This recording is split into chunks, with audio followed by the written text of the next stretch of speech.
ओ नारायणं नमस्कृत्यं नरं चैव नरोत्तमं देवीं सरस्वती व्यासं ततो जयमुदीरयेत्।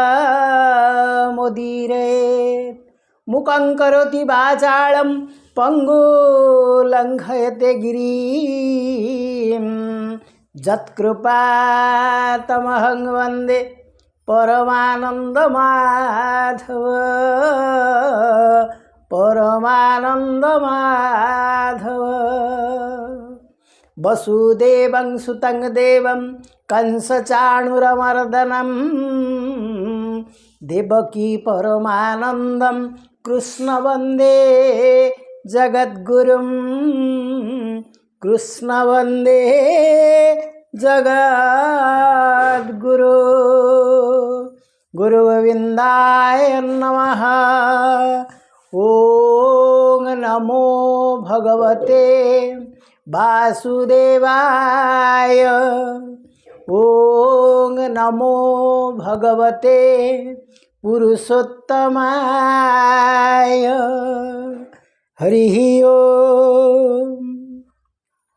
प्रिय सज्जन वृंद, आजिर यही भागवत पठन और प्रवचनर पावन परिसर को आपण मानक स्वागत जनाऊँ। आमे माने ए पर्यंत परमशास्त्र भागवतर चतुर्थ स्कंधर द्वादश अध्यायर किछि अंश पाठ करथिले। आज आमे परवर्ती अंश पाठ करिबा। ताहेले ए पर्यंत आमे जहाँ पाठ करथिले तार सूचना होची जे ध्रुव से 36,000 वर्ष राज्य शासन कले। तापरे तांकर पुओ हातरे राज्यभार को समर्पण कले एवं तत्कालीन सामाजिक नियम अनुसार से जतिव्रत को जीवाई चाहिए एवं से बद्रिका आश्रम अभिमुखे गति कले। एठी समस्त प्रिय परिजन मान को छाड़िले, पुत्र को छाड़िले, विशाल राजसंपद ताकू मध्य त्याग कले एवं समस्त त्याग करी से अरण्य मध्य को गमन कले। सेठी बद्रिका आश्रम रे जाई से तपस्या करिया पाई बसिले एवं तांकर जो तपस्या सेठी से कले से कथा भागवत लिखिले। संजमे आत्मा बस करी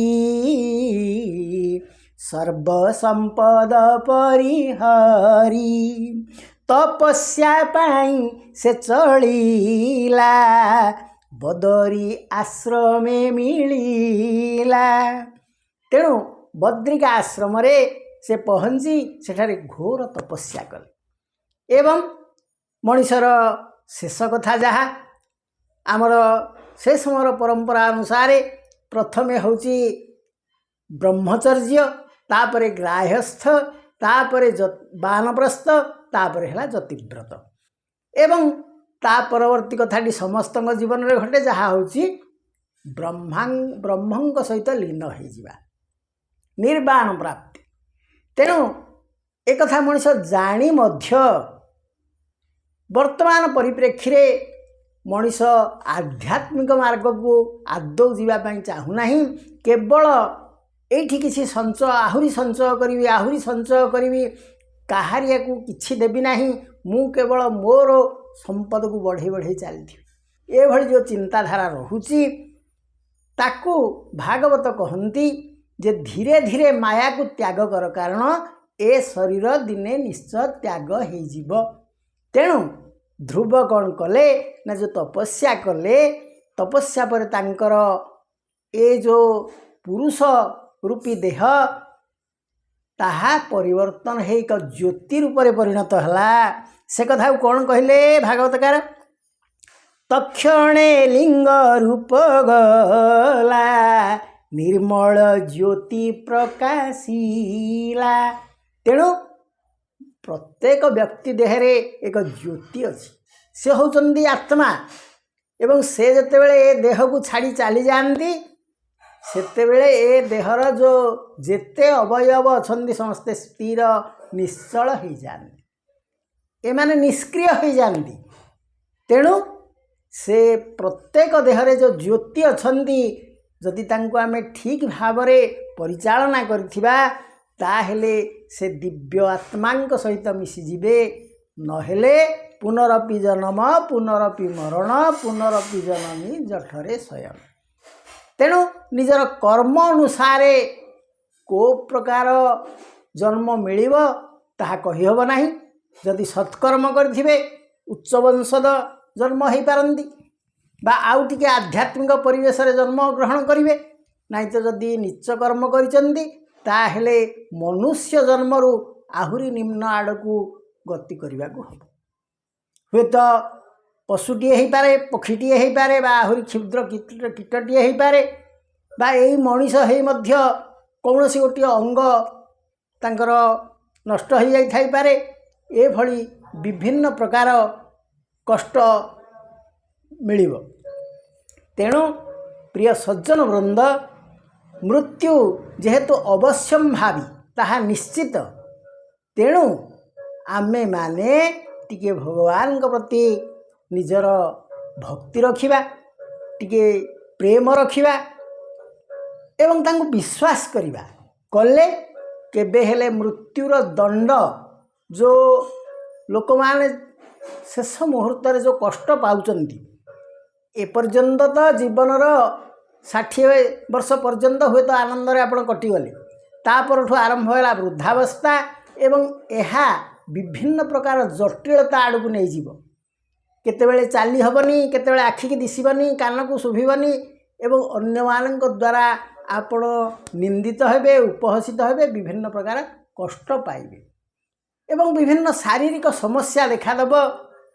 तेणु भगवान एइथिरु उद्धार करिबा पई ए भली दंडरू रक्षा पाइबा पई आम भगवान को सानिध्य खोजिबा दरकार। ताहेले या परे कौन हेची मैत्र कहउछन्ती जे जेतेबेले ध्रुव मृत्यु वरण कले बा ए देह को त्याग करदेले सेतेबेले देवदूत माने आसिले ताकू स्वतंत्र विमान रे बसैले एवं तांकू विष्णु लोक बाट देई तांकर ध्रुव लोक आड़क नहीं गले।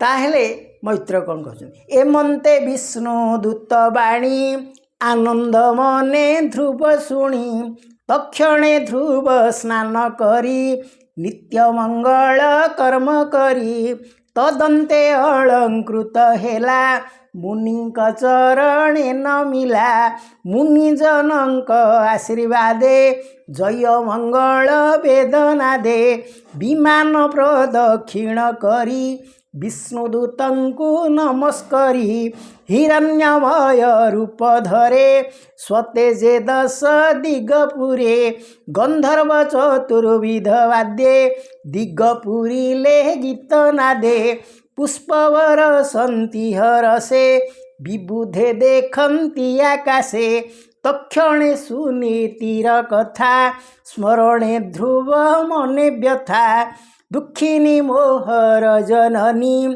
ताहाकु तेजी ही पुणी जीवी मु स्वर्ग कुकी रूपे दूते जानिले ता संकल्पे बोइले देख भक्ताग्रणी अग्रे विमाने तो जननी।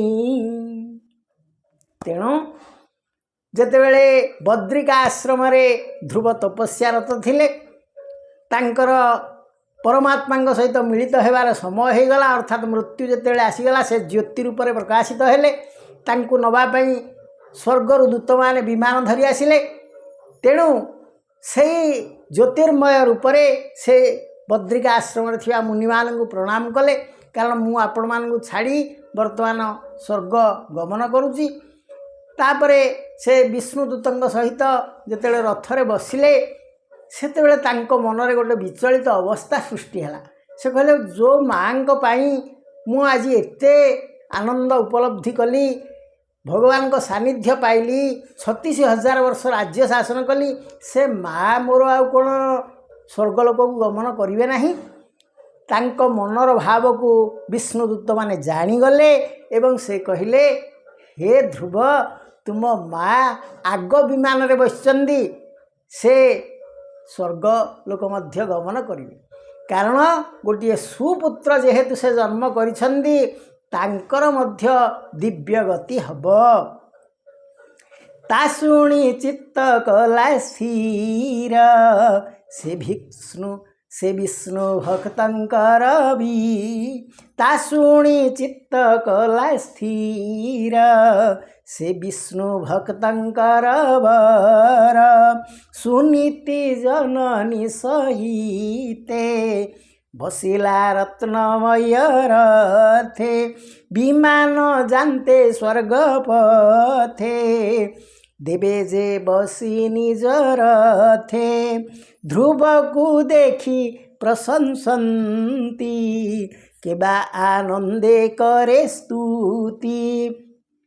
ଏମନ୍ତେ ପୁଷ୍ପ ବୃଷ୍ଟି ପଥେ ଗ୍ରହଙ୍କୁ ଦେଖିଲା ଅଗ୍ରତେ। ତ୍ରୈଲୋକ୍ୟ ଜିଣି ଦିବ୍ୟ ଜାନେ ମୁନିଙ୍କି ଦେଖିଲା ବିମାନେ। ମୁନିଙ୍କି ନମିଣ ଆନନ୍ଦେ ବିଜୟ କଲା ବିଷ୍ଣୁ ପଦେ। ସେ ବିଷ୍ଣୁ ପଦର ମହିମା କେ କହିପାରେ ଗୁଣ ସୀମା। ଯେ ପ୍ରାଣୀ ଶାନ୍ତ ସମଦୃଶ ଅଶେଷ ଜନ୍ତୁଙ୍କ ବିଶ୍ୱାସ। ହରିଚରଣେ ଚିତ୍ତ ଯାର ସନ୍ତୋଷ ଶୁଦ୍ଧ ସାଧୁ ଧୀର। ସେ ପ୍ରାଣୀ ସେ ପୁରେ ପଶନ୍ତି ମାୟା ବନ୍ଧନୁ ନିସ୍ତରନ୍ତି। ତେଣୁ ଧ୍ରୁବ ଯାଇ ଭଗବାନଙ୍କ ପଦରେଣୁ ସ୍ପର୍ଶ କଲେ ଏବଂ ସେ ସନ୍ତୋଷ ହରିଚରଣେ ଚିତ୍ତଜାର ସନ୍ତୋଷ ଶୁଦ୍ଧ ସାଧୁ ଧୀର। ଯେଉଁ ବ୍ୟକ୍ତି ଭଗବାନଙ୍କ ଠାରେ ବିଶ୍ୱାସ ରଖେ ତାର ମନଟି ସଦାବେଳେ ସନ୍ତୋଷ ଥାଏ। ସେ କେବେ ବିଚଳିତ ହୁଏ ନାହିଁ। କାହିଁକି ନା ସେ ଚିନ୍ତା କରେ ଭଗବାନ ହିଁ ମୋର ସର୍ବମୟ କର୍ତ୍ତା। ସେ ମୋର ସବୁ କାମ କରିଦେବେ, ମୋ କାମରେ ବିଘ୍ନ କେବେ ଘଟିବ ନାହିଁ। ତାପରେ ସେ କ'ଣ କହିଲେ? ହରିଚରଣେ ଚିତ୍ତଜାର ସନ୍ତୋଷ ଶୁଦ୍ଧ ସାଧୁ ଧୀର। ସେ ବ୍ୟକ୍ତି ସଦାସର୍ବଦା ସନ୍ତୋଷ ଥାଏ, ଶୁଦ୍ଧ ମଧ୍ୟ ଥାଏ, ପବିତ୍ର, ସାଧୁ ଏବଂ ଧୀର। ତେଣୁ ଏହି ସଦ୍ଗୁଣ ଗୁଡ଼ିକରେ ଜଣେ ଭକ୍ତ ମଣ୍ଡିତ ହୋଇଥାଏ। ତେଣୁ ପ୍ରିୟ ସଜ୍ଜନ ବୃନ୍ଦ, ଆମେମାନେ ପ୍ରତ୍ୟହ ଟିକେ ଭାଗବତ ପଠନ କଲେ ନିଶ୍ଚିତ ଭାବରେ ଆମର ଚରିତ୍ର ଗଠନ କରିପାରିବା। ତାପରେ ସେ କ'ଣ କହୁଛନ୍ତି? ଏଣୁ ଉତ୍ତାନ ପାଦ ସୁତ ବିଷ୍ଣୁର ପରମ ଭକତ। ତ୍ରିଲୋକ ଚୂଡ଼ାମଣି ସ୍ଥାନେ ବସିଲା ନିଶ୍ଚଳ ଆସନେ। ଗଭୀର ବେଗେ କାଳ ଚକ୍ରେ ବାୟୁର ସନା ଅତିରେକେ। ଗ୍ରହ ନକ୍ଷତ୍ର ତାରାଗଣେ ଭ୍ରମନ୍ତି ମେଧି ଆକର୍ଷଣେ। ତାର ମହିମା ଯଶ ଘୋଷି ବିନାଶ ବଦେ ଦେବ ଋଷି। ପ୍ରଚେତା ଗଣ ସଙ୍ଗେ ଥାଇ ନୃତ୍ୟ କରନ୍ତି ଗୀତ ଗାଇ। ଧ୍ରୁବର ଯଶ ଗୁଣ ବୃନ୍ଦ ସେ ଯଜ୍ଞ କରନ୍ତି ନାରଦ। ନାରଦ ଉବାଚ କିପତିବ୍ରତା ଏ ସୁନୀତି କିବା ତା ସୁତ ଧ୍ରୁବ ଗତି। କିବା ତା ତପର ପ୍ରଭାବ ବେଦବାଦୀଙ୍କ ସମ୍ଭବ। ମାତୃ ସପତ୍ନୀ ବାକ୍ୟ ଯନ୍ତ୍ରେ ବନସ୍ତେ ପଶିଲା ଯେ ମନ୍ତେ ହରିଙ୍କି ତୋଷିଲା। ଜନନୀ ସଙ୍ଗେ ସ୍ୱର୍ଗ ଗଲା। ତେଣୁ ନାରଦ ଏକଥା କହୁଛନ୍ତି ଯେ ଧନ୍ୟ ଏଇ ଧ୍ରୁବକୁ କହିବ, ସେ ତାର ବିମାତାଙ୍କ ଯେଉଁ ଦୁଷ୍ଟ କଥା ଶୁଣି ତାର କିନ୍ତୁ ଭଲ ହେଲା, ତାର କୌଣସି ଅମଙ୍ଗଳ ହେଲା ନାହିଁ। तेणु प्रिय सज्जन वृंद जदि आप दुखित होते जे मोर एत शत्रु है कहीं किंतु से शत्रु माने आपणकर परोक्षरे मित्र मध्य किमिति ना मनकर जड़े शत्रु चाहूँगी जे ए पिलाटा ए वर्ष मैट्रिक रे फेल हो से आपन शत्रु से कथा चिंता कर फेल हो जाता है किंतु आपण चिंता करेंगे कौन जेहेतु ये भावुची मु फेल हेबी मु बेस्ट टेन्थ भितर जीवी यही भली जदि आपण चिंता कले ताहले आपण कठिन परिश्रम करेंगे एवं शत्रु आगे देखईदेवे आपण ताठू केते उच्चरे शत्रु आहुरी दुखित हो म्रियमाण हो तेणु यहीटा हूँ कथा शत्रु चाहूँगी जे ये उन्नति न करू किंतु आपण इमिति कठिन परिश्रम करेंगे जे शत्रु आश्चर्य है आपण को चाही रहिबो तेणु जेमती सुनीति संतान को सुरुचि उपहास करथिले जे तू